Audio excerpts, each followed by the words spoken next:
Assalamualaikum warahmatullahi wabarakatuh. Bertemu lagi di Kak Yano Bintang. Kali ini kita akan membicarakan tentang 5 hambatan e-learning, 5 hambatan belajar di rumah yang hanya melakukan lewat online. Kalau 5 ini bisa teratasi, maka pembelajaran akan berjalan baik seperti di sekolah. Apa saja? Ikuti yang satu ini.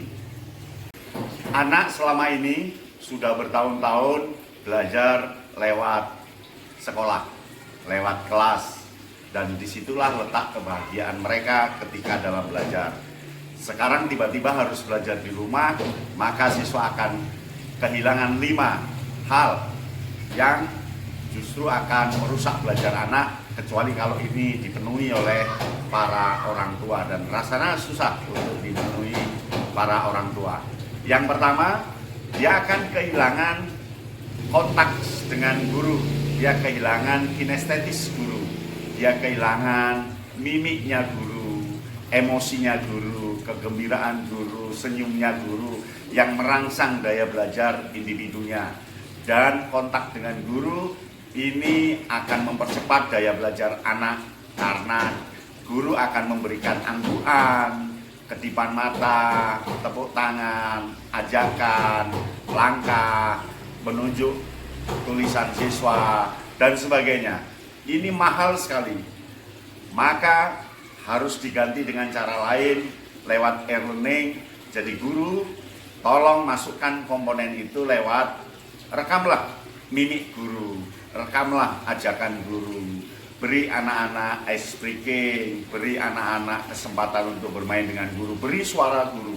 Jangan hanya petunjuk, kerjakan halaman sekian, kerjakan ini, atau ikuti format ini, isilah lalu kumpulkan. Itu tidak menarik karena ada satu kehilangan kontak, yaitu komunikasi akrab antara guru dengan murid. Di sana ada komunikasi audio, di sana ada komunikasi visual, di sana ada komunikasi kinestetis. Dan itu tidak terjadi ketika di rumah. Maka ini harus dijaga dengan cara rekamlah guru, senyumlah, ajak mereka, dan seterusnya, sehingga minimal terkurangi hambatan yang pertama, yaitu hambatan kontak dengan guru.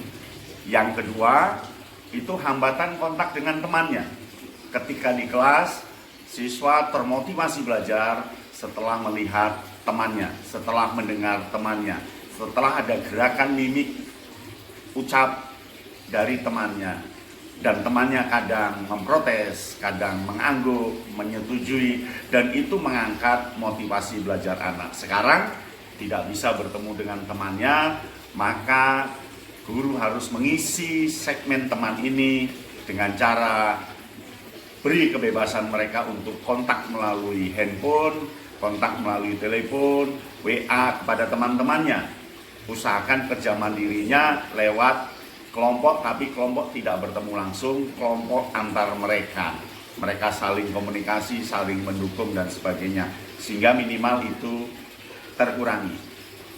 Yang kedua adalah hubungan sosial dengan teman, komunikasi dengan teman, itu harus dijaga dengan cara lewat WA atau hubungan yang lain, yang meskipun tidak sama dengan kenyataannya, minimal mereka punya motivasi untuk belajar karena melihat temannya sudah selesai mengerjakan. Itu yang kedua. Bagaimana yang ketiga? Berikut ini. Yang ketiga, siswa akan kehilangan suasana kelas.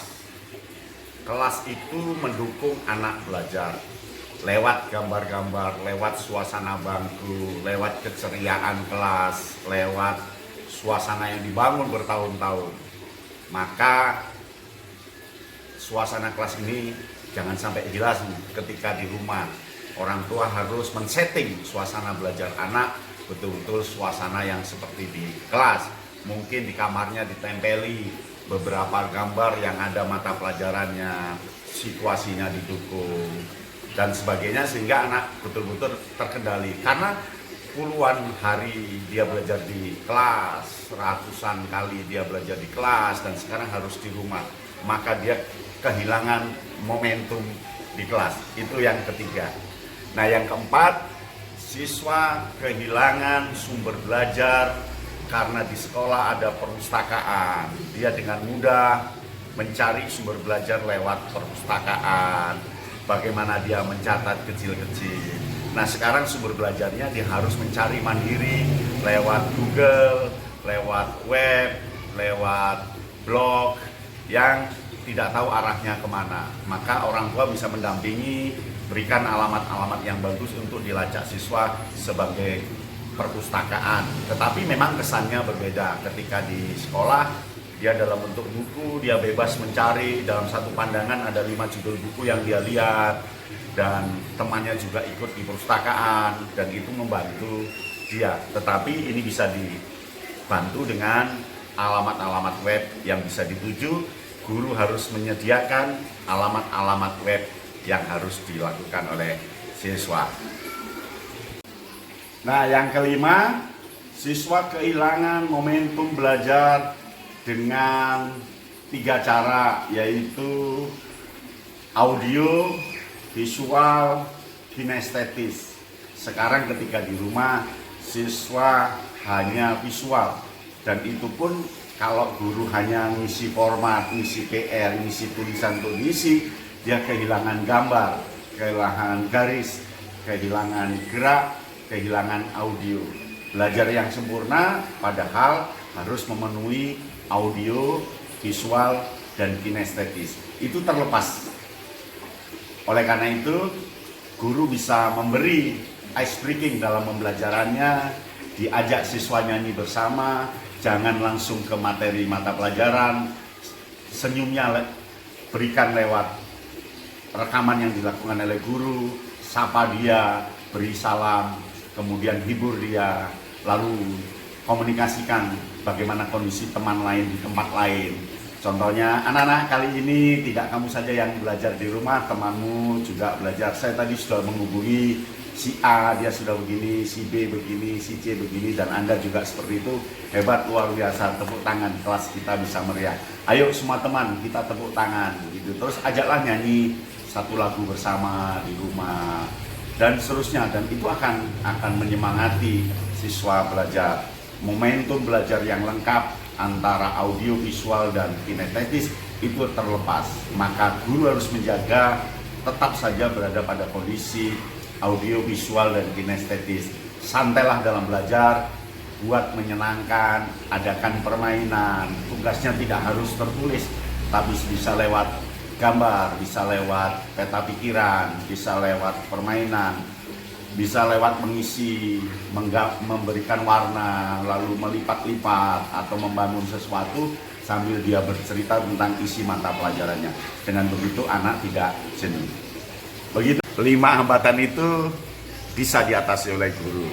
Jangan sampai anak baru seminggu bekerja di rumah, dia akan menemukan kejenuhan, kangen dengan teman-temannya, rindu dengan gurunya, rindu dengan aturan yang ada di sekolah, rindu dengan kepala sekolah, rindu dengan sahabat-sahabatnya ketika di kantin, ketika di perpustakaan, ketika di halaman sekolah, ketika istirahat, ketika berada di dalam kelas. Dan itu harus dijaga oleh guru. Mantapkan suasana anak di rumah. Guru harus membuat rekaman sendiri seperti penyiar, seperti pembawa acara. Lakukan yang terbaik, sapa mereka, beri senyum. Itu akan mengatasi kejenuhan anak di rumah. Begitu saran saya, 5 hambatan ini dapat diatasi asal guru kreatif dan inovatif. Salam Kak Yatno Bintang.